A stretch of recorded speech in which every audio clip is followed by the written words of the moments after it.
네, 이제 정말 올해도 열흘밖에 남지가 않았는데요. 올 한 해 우리 사회가 굉장히 갈등과 불신의 골이 더 깊어진 것 같습니다. 정부와 노동계의 갈등도 계속되고 있는데요. 지난 주말 서울에서요, 도심 3차 민중 총궐기가 열렸습니다. 그 자리에서 굉장히 좀 과격한 구호까지 나왔다고 하는데요. 이 의원님 어떻게 보셨습니까? 지금 이 주최 측과 경찰의 입장이 완전히 갈리지 않습니까? 예. 제가 분석하건대는 주최 측에서는 법치주의 중에서도 형식적 법치주의, 네. 그리고 또 자기네들의 신념을 우선화하는 신념 가치만을 지금 주장하는 것 같습니다. 예. 그러나 제대로 된 법치주의라고 하는 것은 정당성을 같이 부여하는 실질적 법치주의가 되어야 되는 것이고요. 네. 그리고 신념윤리, 자기네들이 옳다라고 하는 주장은 어느 계층이나 누구나 할 수 있습니다. 민주주의 국가에서요. 그러나 여기에 또 하나 국가 사회 구성체가 유지되는 중요한 가치 중에 하나는 뭐냐면 책임 가치고 책임 윤리입니다. 네. 그러면 신념 가치와 책임 가치가 충돌될 때는 어떻게 해야 되느냐? 네. 책임 가치가 우선해야 국가라고 하는 사회 공동체가 존립할 수가 있습니다. 네. 그래서 경찰의 입장이라고 하는 것은 국가의 공권력으로서 법치주의를 실현하려고 하는 그런 입장이고요. 그리고 또 일방은 자기의 신념의 정당성만을 주장하는 그런 지금 측면이 있는데요. 예. 제가 보건대는 앞으로 우리나라의 불법, 법치에 위배되는 이런 시위, 집회 문화 이런 것들은 차제의 선진국 진입을 위해서 우리 한국에 새롭게 정립을 해야 할 그런 시점에 와 있다 저는 그렇게 봅니다. 민영선 평론가님, 안 그래도 지금 이 의원께서 말씀하셨지만 이번 집회와 관련해서 그동안 1년에 3차까지 오는 과정의 집회와 관련해서 우리 사회 시위 문화 많이 바뀌어야 된다 이런 얘기가 있었는데 어제 집회에서는 사실상 집회라고 안 하고 소유 문화제라고 얘기는 하긴 했지만 굉장히 그 과격한 구호들이 외쳐지면서 좀 갈등이 좀 빚어진 것 같아요. 어떻게 보셨습니까? 저희가 11월 14일 날 있었던 그 새파이프를 들고 했던 그 집회를 2차하고 3차 집회를 사실 12월 19일 날 저기 한상균 민노총 위원장이나 다 중심이 돼서 하기로 했던 건데 그게 워낙 여론이 안 좋고 또 당국에서 그 제안을 하기 때문에 결국에는 집회 시위 허가를 안 내줬어요. 안 내준 대신에 서울시 그 장소 허가만 서울시 쪽으로 받아가지고 안에서 한 내용도 실질적인 시위가 된 거죠. 그리고 시위는 말만 이제 그 어떤 그 도로에 점거한다든지 뭐 무기를 든다든지 그런 흉기를 든다든지 그런 건 없었을 따름이지만은 내용상으로는 완전히 정치 집회고 정치 투쟁의 장이었기 때문에 이 사법당국에서는 충분히 그 법률 위반 여부를 판단할 수 있는 거고 그다음에 제가 보기에는 이제 투쟁본부 속칭 말하는 투쟁본부 측에서 하는 주장도 일리가 있지만은 객관적으로 봐서는 실질적으로 위장된 정치 투쟁 시위였다 이렇게 저는 규정을 합니다. 아 그렇습니까? 여성훈 변호사님, 그 집회하고 문화제하고 사실 구분이 잘 안 되는 명확하지 않은 부분이 있어서 혼란이 더 오는 것 같아요. 어떻게 구분해야 되는 겁니까? 문화제라는 건 법률적 개념 아니고요. 집회 시위는 집회 및 시위라는 법률에 의해서 경찰의 엄격한 그 어떤 통제하에 이루어지는 그리고 신고가 필요하고 한 건데요. 문화제는 지금 아마 그러니까 서울시에서 원래 집회 시위는 경찰이 담당하는 거고 그 통고 금지 통고 여부는 근데 서울시에서 한 것은 그 땅을 사용할 수 있는 허가만 해준 거죠. 그냥 거기서 시위를 하거나 이런 거 관계없이 거기서 땅을 사용하되 뭘 하는가는 이제 그 하는 사람 그걸 주최한 사람들 마음인데요. 제 생각에 문화제라는 것은 뭐 법에는 없지만 어떤 예술적인 거거나 우리가 보통 일반 상식적으로 그렇지 않습니까? 예술, 뭐 음악, 미술 이런 걸 위해서 연주, 연극 이런 건데요. 집회 시위는 뭐냐 하면 사회 정치적 현상에 대한 자기의 정치적 견해를 표명하는 게 집회 시위거든요. 그러면 이거는 좀 이게 가끔은 경계가 좀 애매한 것 같아요. 애매할 경우도 있지만은 그래도 우리가 이거는 뭐 법이란 게 결국 상식이니까요. 상식적으로 판단할 때는 이게 어떤 정치적 의사보다는 어떤 퍼포먼스를 통해서라도 정치적 의사 표현될 수는 있지만 그래도 그 주가 그 어떤 그 예술적인 면이 강하다 이러면 문화제로 봐야 되고요. 그렇지 않고 정치적 의사 표현이 더 강하다 이러면 집회 시위로 봐야겠죠. 그런데 그 이런 경우에 형식은 문화제라는 형식을 취했다 하더라도 그 실질이 나중에 집회 시위와 유사한 형태 나갈 때는 이거는 문화제를 가장한 집회 시위다 이렇게 보면 되고요. 그래서 우리 집회 및 시위라는 법률에서도 어떤 신고된 목적 요걸 벗어날 때는 경찰이 해산을 명령할 수 있고 그다음 해산을 안 할 때는 그 집회 주최자가 네. 6개월 이하의 징역이 처하도록 되어 있습니다. 네, 네. 그러니까 처벌이 되는 거죠. 결국은 네. 이 사람들이 형식을 간판을 뭘 내걸든 간에 네, 양두구육이라고 그러지 않습니까? 네, 네, 네. 겉으로는 양고기를 걸어놓고 네. 안에서는 개고기를 취급한다. 네. 이게 양두구육인데요. 네. 그러니까 겉으로 문화재란 말을 아무리 내걸었다 하더라도 네. 실질이 집회 시위다, 정치적 의사의 표현이다. 예. 이러면 이건 집회 시위를 불법 집회 시위로 봐야 되는 게 맞는 지금 거죠. 변호사님 입장에서는 지금 문화재라고 얘기하는 거는 불법 집회 시위였다 이렇게 판단을 거기 하시는 지금 그 그러니까- 보도된 바에 나간 게 예. 결국은 정치적 의사 표현이 나왔거든요. 그렇게 보시는 거죠. 예, 그렇기 때문에 이거는 네네. 집회 시위를 가장한 문화재다. 문화재다. 이렇게, 예. 양 변호사님 일각에서는 이걸 가지고 좀 과도하게 너무 하는 것 아니냐 이런 지적도 있거든요. 그러니까 그런 생각을 좀 해봅니다. 여기서 나온 사람들이 네. 나오는 정치적 의견에 동조하느냐, 예. 그 사람들의 의견에 동의하느냐 여부하고 네네. 이런 식의 어떤 형식이 이뤄지는 것 자체도 금지를 해야 될 거는 저는 좀 구별을 해야 된다고 예, 보는데요. 예. 우리가 집회하고 시위라고 생각을 하면 예. 사실 민주주의에서는 거의 물하고 공기 같은 존재입니다. 예, 이게 예. 허용이 안 돼서는 안 되는 거예요. 예, 예. 그래서 언론에서도 집회 시위에 대해서는 허가라는 어떤 단어를 쉽게 쓰는데 예. 허가라는 단어 자체가 쓰여서는 안 되는 게 어, 집회와 예, 예. 시위거든요. 예, 예. 그럼 원천적으로 엄격하게 허용을 해야 되는 건데 예, 예. 다만 그게 도를 넘어서서 네. 이건 집회나 시위라고 볼 수 없는 수준의 어떤 행동들이 나타나면 네. 그거는 그때부터는 야 이건 정치적인 의사의 표시라고 볼 예, 수가 예. 없다라고 해서 규제를 하는 거예요. 네, 네. 그리고 집회와 시위에 관한 법률에서 신고를 하도록 한 이유도 뭐냐면 이 사람들이 모였을 때 다른 사람들에게 해를 끼친다. 네, 그러니까 네. 공공 질서나 제3자의 이익에 반했을 경우에는 이거는 이게 나도 이 사람의 우리의 의견도 중요하지만 다른 사람의 의견도 중요하니까 네, 네. 이렇게는 하지 말라는 의미에서 네. 신고제를 두고 있는 것뿐이거든요. 네, 네. 그렇게 본다면 사실 그날 어제 같은 경우 이제 민중철공기라 이름을 나오고 나서 네. 문화재라는 형식으로 나와서 이게 사실은 집회를 냈기 때문에 네. 신고되지 않은 집회라고 볼 여지는 저는 충분히 있다고 네. 봐요. 그렇지만 그럼 신고되지 않은 집회로서 무조건 다 불법이라고 예. 봐야 되냐? 그건 또 아니라는 거예요. 그러니까 헌법재판소도 대법원에서 어떻게 보냐면 그렇다고 할지라도 그 사람들이 하고 있는 행동이 네.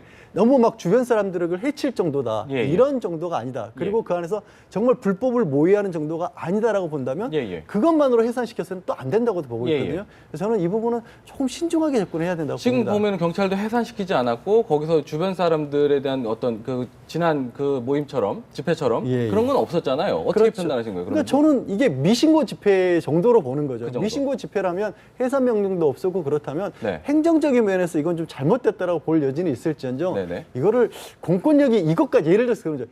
이것까지 막 불법을 해서 막 형사처벌을 해보고 그러면 예, 예. 오히려 또 반대 부작용도 크지 않을까 하는 생각도 하는 거죠. 이 의원님 지금 제가 한 말씀 좀 예, 예. 드리겠습니다. 경찰이 그날 아마 강제 진압을 하지 않는 것은 행동으로 인한 폭력적 행위가 없었기 때문에 그랬을 수가 있어요. 예, 예. 그런데 제가 오늘 사진 한 장 들고 왔는데요. 네네. 여기에 보면 그날 3차 민중궐기대회 때 박근혜를 처형하라. 네네. 이것은 국가에 대한 폭력이고 네. 이것은 행동으로 인한 폭력보다도 네. 국가를 전복하자라고 하는 의도가 없는 집단에서 들고 나올 수 있는 구호가 아니거든요. 예, 예. 그런 측면으로 보면 제가 아까도 말씀드렸다시피 자기네들의 신념을 얘기를 하면서 네. 그리고 이제 수법이 교모해지는 거죠. 예, 예. 헌법에 집회 결사 자유가 있습니다. 그러나 또 우리 헌법에는 국가 안녕 질서나 사회 질서를 위반할 때는 그걸 금지할 수 있는 헌법 조항도 있는 것이고요. 예, 예. 그리고 집회 시법률에 의해서 이런 것들은 소위 말해서 집회를 불허한 것이죠. 예. 그런데 불허를 하니까 서울시 광장을 문화재라고 하는 교묘한 수단을 통해서 예. 그러나 실질적으로 집회 시위의 정식적 허가를 받고도 해서는 안 될 이런 소위 말하는 불순한 정치 이게 북한 정권이나 혹은 거기서나 나올 수 있는 얘기지 이게 백주 대낮에 우리 대한민국에서 이게 벌어질 일입니까? 예. 그런 측면으로 보면 아까도 제가 말씀드렸다시피 대한민국의 집회 시위 그리고 더욱이나 이 법치를 훼손하는 문제는 이제는 대한민국의 국민과 모든 제도가 단호하게 이 부분에 관한 이제는 정립의 시기가 왔다. 그렇지 않을 경우에는 국가 아마 근간이 흔들릴 지경에 이르렀다. 저는 그렇게 보는 겁니다. 네, 여 변호사님 좀 저기 말씀. 우리 이 의원님 말씀 충분히 이해는 가는데 네. 어떤 박근혜 정권에 대한 이 문제 있죠. 예. 이게 정치 시위였으면은 그 부분에 관해서는 그는 그 어떤 정치적 의사 표현으로도 해석할 수 있지 않을까. 예, 예. 그래서 그렇게 생각하고요. 아까 아니, 우리 국가 원수를 처형하라라고 하는 이런 단어를 그걸- 정치 표현의 자유로 이것이 그러니까 좀 이제 그 박근혜 정권에 대한 반감을 네. 과격하게 표현한 걸로 볼 수 있지 않느냐 이 예, 말이고요. 예, 예. 그게 옳다 그러다 말씀을 드리는 건 아니고요. 아니 절제되지 않은 자유를 그대로 두는 것은 이거는 민주주의의 근간을 이거는 흔드는 것이죠. 예, 그다음 여기에 대해서는 관용을 베풀어서는 안 된다는 게 제 생각이에요. 저기 우리 양재 변호사님 말씀하신 대로 이게 있죠. 어떻게 보면 미신고 집회로도 나중에 결국은 그렇게 갔거든요. 그런데 이제 양 변호사님은 뭐 신고 없더라도 이게 해산 명령 없고 했기 때문에 행정적인 문제는 있어도 괜찮다고 그러셨는데 이거는 그러니까 이게 실질이 아까 말씀드린 집회라면은 미신고 집회고요. 미신고 집회는 그 자체로서 불법입니다. 신고되지 않은 집회는 열 수가 없거든요. 이 때문에 그다음 경찰이 해산 명령 안 한 것은 경찰의 잘못이지. 그렇다고 해서 이 집회가 적법한 집회로 변하는 건 아니거든요. 해산 명령을 3회 이상 한 다음에 뭐 이렇게 하도록 돼 있는데 그 경찰이 안 한 것은 경찰의 직무유기. 그러니까 이게 불법 집회라면 경찰이 당연히 했어야 되죠. 그걸 안 한 것은 경찰의 잘못이지. 경찰이 잘못했다고 해가지고 만일 도둑이 있는데 경찰이 안 잡았다고 해가지고 이 도둑이 적법한 그걸로 되는 거 아니듯이 미신고 집회가 경찰이 해산 명령 안 했다고 그건 해산 명령에 따르지 않은 걸 처벌하는 조항이 따로 있는 것처럼 일단 미신고 집회는 엄연히 불법이라고 생각합니다. 그러니까 저는 이제 그런 거예요. 저도 아까 처음에 전제로 저기서 집회를 했을 때 나왔던 구호에 동의한다는 그런 차원과 집회라고 하는 것을 어떻게 볼 것이냐 좀 다르게 봐야 되고 집회라고 하는 부분을 왜 헌법에서 강조를 하냐면 어떤 의견의 표시라고 하는 것 자체, 나오는 것 자체를 맡게 되면 오히려 속으로 곱는단 말이에요. 그리고 건재하는 의사양성이나 이런 데 오히려 제한을 두기 때문에 어지간해서는 간섭하지 않겠다. 지금도 아까 의원님도 표현했을 때 불어란 표현을 썼는데 그 단어 자체가 안 된다니까요. 그런 단어, 그런 생각이 있어서는 안 돼. 허가, 불어 이런 게 들어갈 수 없는 게 집회라는 거거든요. 그래서 다만 저는 그렇습니다. 동의합니다. 미신고 집회였기 때문에 여 변호사님 말씀하신 것처럼 불법은 맞는데 불법의 정도를 어떻게 볼 것이냐는 거예요. 불법의 정도를 정말로 경찰이 야 이건 강력하게 얘기해야 될 그런 정도의 수준으로 볼 것이냐. 아까 의원님 지적하신 것처럼 거기에 나왔던 피켓 이런 거 도저히 우리 사회에 용납 못한다. 그럼 저는 우리 사회의 의식 수준이 그걸 용납 못한다고 본다면 집회에 관한 법률이 아니라 다른 법률로도 충분히 처벌을 해야 된다고 봐요. 근데 그런 게 아니라 그 전에 저런 정도의 어떤 형식 저렇게 주변에 큰 난리를 일으키지 않았던 정도까지 집회, 불법 이런 개념을 도입하게 되면 우리 사회가 너무 굳어진다는 거죠. 아니, 이 점에 관해서 저는 분명하게 좀 말씀드리고 싶은데요. 아마 이 자리에 계신 모든 분들이 이 대한민국의 민주화를 위해서 다 고민하고 했던 분들일 거라고 생각합니다. 저는 현장에서 이 군사정권과 싸우는 젊은 시절을 보냈던 사람인데요. 우리가 민주주의를 만들자라고 확립하자라고 했을 때 이런 소위 말하는 방종에 가까운 민주주의 그리고 민주주의의 근간을 흔드는 이런 정당하지 못한 소위 말하는 민주주의라는 미명하에 국가 자체를 흔드는 이런 민주주의를 하려고 한 게 아닙니다. 물론 아까도 그래서 제가 초두에 말씀드렸던 법치주의는 대한민국은 법치주의 국가니까 법에 의해서 모든 국민이나 모든 제도가 지배받고 굴러가야 되는 것이죠. 그러나 우리가 우선적으로 생각해야 될 것은 헌법의 정신 그리고 모든 법에 있어서 집회 자유를 인정해주는 그 근간의 국민의 기본권으로서 중요하지만 그러나 우선시되는 국가와 국민을 위해서 그 안녕과 질서를 해뜨릴 때는 엄연히 불허하고 금지하고 처벌하는 그런 정신이 면면히 같이 흐르고 있는 겁니다.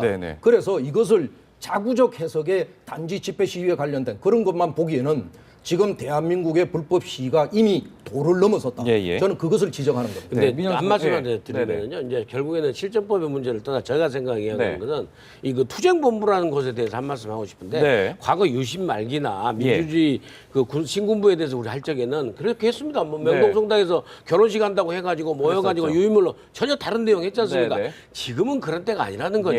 문화재를 한다고 그래서 결국에 현 정부의 실정을 비판하는 건데 그 비판의 도가 넘었지 않습니까? 실정법의 위반 여부를 떠나서 그래서 저는 투쟁본부 이분들에 대해서도 어떤 의사표시를 하고 앞으로 본인들이 요구한 뭐 노동법 뭐 본인들 주장한 대로 그 노동법 계약 저지를 한다면은 그래서 국회를 통해서 그러니까 형식적 민주주의도 중요하지만 절차를 짓고 내용을 채우는 것도 중요하다. 본인들이 여기서 민노총이 얘기하고 민노총이 정당이 얘기하고 노동을 중요시하는 정당이 얘기를 해서 거기서 국회 안에서 되고 그것이 안 되면은 다음 국회에서 또 바라보고 해야 해야지. 네. 그것이 안 된다고 그래서 거짓말로 문화재한다고 그래가지고 뭐 대통령한테 가진 요구를 하고 네. 실정법 위반이 아니더라도 네, 의사 표시더라도 그러면서 무슨 정권 없자고 그러고 이미 다 결론 난 걸 이석기를 석방하라고 그러고 헌법재판소 난 거 통진당 해산을 반대한다고 그러고 예, 예. 이런 정치적 의사 표시도 예, 예. 소모적인 거라 그죠. 네. 그래서 좀 전향적인 어떤 그 방향을 좀 저는 기대한다고 할까요? 정당한 예. 통로가 있는데 그걸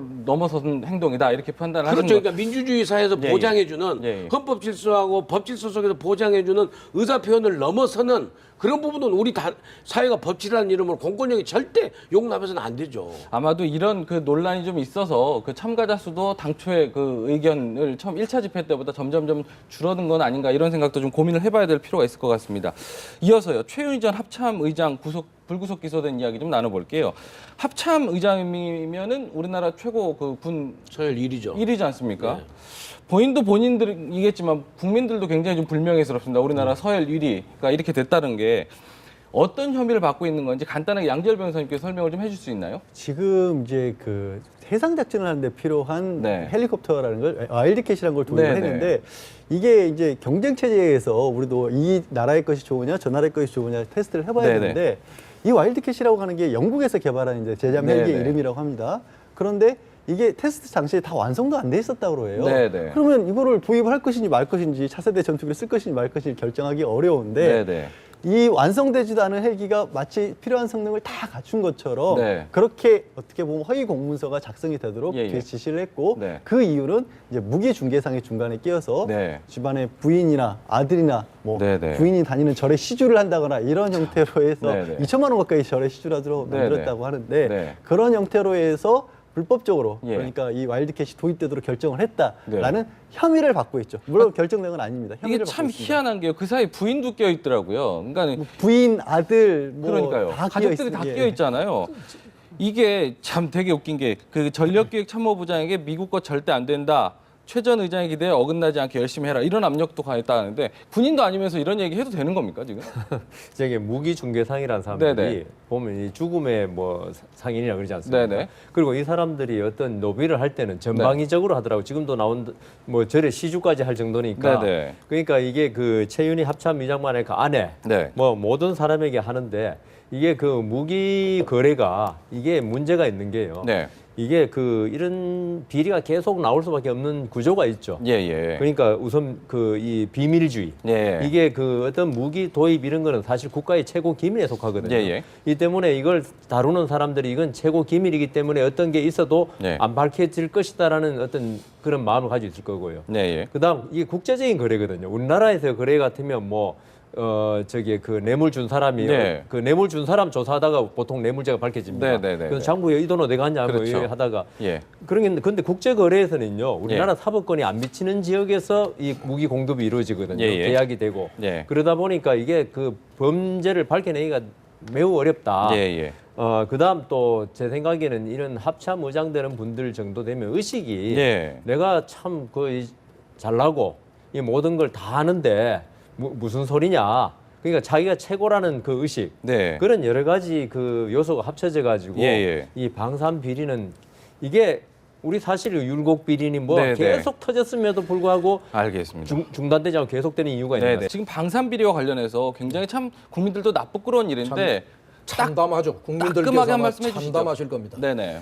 이게 대한민국 존립에 워낙 중요한 문제가 돼서 제가 한 말씀만 드리겠습니다. 네네. 우리는 가장 호전적 집단인 북한과 마주하고 있는 분단 상태의 전쟁 위기 국가거든요. 예, 예. 이 방산비리, 사람은 잘못을 저지를 수 있습니다만은 이 방산비리, 특히 군인들이 국가를 호위해야 할 군인들이 이런 죄를 저지르는 것은 명백한 국가 반역죄고 이적죄입니다. 예, 예. 이것은 정말 가장 강한 처벌로 다스려야 할 그런 범죄다 저는 그렇게 봅니다. 네, 알겠습니다. 이번 주제 대담은 여기서 마무리하고요. 다음 주제 대담 이어가겠습니다.